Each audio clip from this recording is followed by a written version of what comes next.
കർണാടക രാഷ്ട്രീയം മറ്റൊരു തലത്തിലേക്ക് വ്യതിചലിക്കുകയാണ്. ഇപ്പോൾ വരുന്ന ഒരു റിപ്പോർട്ടുകൾ അനുസരിച്ച് DK ശിവകുമാർ അടുത്ത 3 മാസത്തിനകം മുഖ്യമന്ത്രിയാകുമെന്നാണ് പറയപ്പെടുന്നത്. സിദ്ധരാമയ്യ സർക്കാരിനെ വിമർശിച്ചുകൊണ്ട് രംഗത്ത് വരുന്ന മന്ത്രിമാരെ കോൺഗ്രസ് MLA-മാരെയും വരുതിയിലാക്കുവാൻ കർണാടകയുടെ ചുമതലയുള്ള AICC general secretary Randeep Singh Surjewala ഇന്ന് ബംഗളൂരിൽ ചർച്ച നടത്തും എന്ന വിവരവും അറിയാൻ കഴിഞ്ഞു. 3 മാസത്തിനകം ഉപമുഖ്യമന്ത്രി DK ശിവകുമാർ മുഖ്യമന്ത്രി പദം ഏറ്റെടുക്കുമെന്ന പരസ്യ പ്രസ്താവനയുമായിട്ട് കോൺഗ്രസ് MLA ഇഖ്ബാൽ ഹുസൈൻ കൂടി രംഗത്ത് വന്നു. സിദ്ധരാമയ്യ 30 മാസത്തെ ഭരണം പൂർത്തിയാക്കിയ ശേഷം അധികാര കൈമാറ്റം നടക്കുമെന്ന് 2023 മെയ്യിൽ AICC തീരുമാനിക്കുമ്പോൾ താൻ ഉൾപ്പെടെ ഡൽഹിയിൽ ഉണ്ടായിരുന്നതാണെന്നും രാമനഗര MLA കൂടിയായ ഇഖ്ബാൽ പറഞ്ഞിട്ടുണ്ട്. ശിവകുമാറിന്റെ അടുത്ത അനുയായിയാണ് ഇദ്ദേഹം. സെപ്റ്റംബർ കഴിയുന്നതോടെ കർണാടകയിൽ നേതൃത്വ മാറ്റം ഉണ്ടാകുമെന്ന് കഴിഞ്ഞ ദിവസം മന്ത്രിമാരായ KN രാജണ്ണയും സതീഷ് ജർക്കിഹോളിയും പറഞ്ഞിരുന്നെങ്കിലും ശിവകുമാർ ഇത് നിഷേധിച്ചിരുന്നു. ഇതിനു പുറമെ നിയമസഭാ വികസന ഫണ്ട് വേണ്ടത്ര ലഭിക്കുന്നില്ല എന്നും സർക്കാരിന്റെ ഭവന പദ്ധതിയിൽ അഴിമതി ആരോപിച്ചും പാർട്ടി MLA-മാർ രംഗത്തുണ്ടെന്നാനും. ഇതിനിടയിലാണ് രംഗം ശാന്തമാക്കാൻ സുർജിവാല എത്തുന്നത്.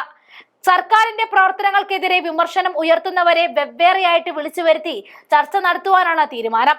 മന്ത്രിസ്ഥാനങ്ങൾ ലഭിക്കാതെ കോൺഗ്രസിലെ ചില മുതിർന്ന സാമാജികരും സർക്കാരിനെതിരെ രംഗത്തുണ്ട്. ഇത് മുൻനിർത്തിക്കൊണ്ട് മന്ത്രിസഭാ വികസനവും പുതിയ PCC പ്രസിഡന്റ് നിയമനവും സുർജിവാലയുടെ സാന്നിധ്യത്തിൽ ചർച്ച ചെയ്തേക്കും. സുർജിവാലയുടെ സന്ദർശന വിവരങ്ങൾ MLA-മാരെ അറിയിച്ചിട്ടുണ്ടെന്നും PCC അധ്യക്ഷൻ കൂടിയായ DK ശിവകുമാർ പറഞ്ഞിട്ടുണ്ട്. രാജീവ് ഗാന്ധി ഭവന കോർപ്പറേഷന് കീഴിൽ സർക്കാർ വീടുകൾ അനുവദിക്കുന്നതിന് ഭവന വകുപ്പ് കൈക്കൂലി വാങ്ങുന്നതായിട്ടാണ് കോൺഗ്രസ് MLA-മാർ ആസൂത്രണം ചെയ്ത കമ്മീഷൻ ഉപാധ്യക്ഷനുമായ BR പട്ടേലാണ് കഴിഞ്ഞ ദിവസം ആരോപിച്ചത്. ഇക്കാര്യത്തിൽ ഭവനമന്ത്രി സമീർ അഹമ്മദ് ഖാൻ ആഭ്യന്തര അന്വേഷണത്തിന് ഉത്തരവ് ഇട്ടിട്ടുണ്ട്. കഴിഞ്ഞ 2 വർഷമായിട്ട് മണ്ഡല വികസനത്തിന് ഫണ്ട് ലഭിച്ചില്ല എന്നാരോപിച്ച ബെളങ്കാവി കവാഡിൽ നിന്നുമുള്ള കോൺഗ്രസ് MLA ഭൗരം ഗൌഡ അലഗൌഡ കാഗെ രാജി ഭീഷണി മുഴക്കിയിട്ടുണ്ട്.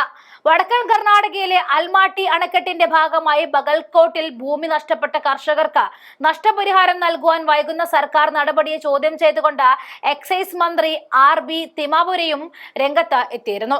മന്ത്രിമാരെയും പാർട്ടി MLA-മാരെയും വിശ്വാസത്തിലെടുത്ത് മുന്നോട്ട് പോകുവാനാണ് മുഖ്യമന്ത്രി സിദ്ധരാമയ്യക്ക് AICC നേതൃത്വം നൽകിയിരിക്കുന്ന നിർദ്ദേശം.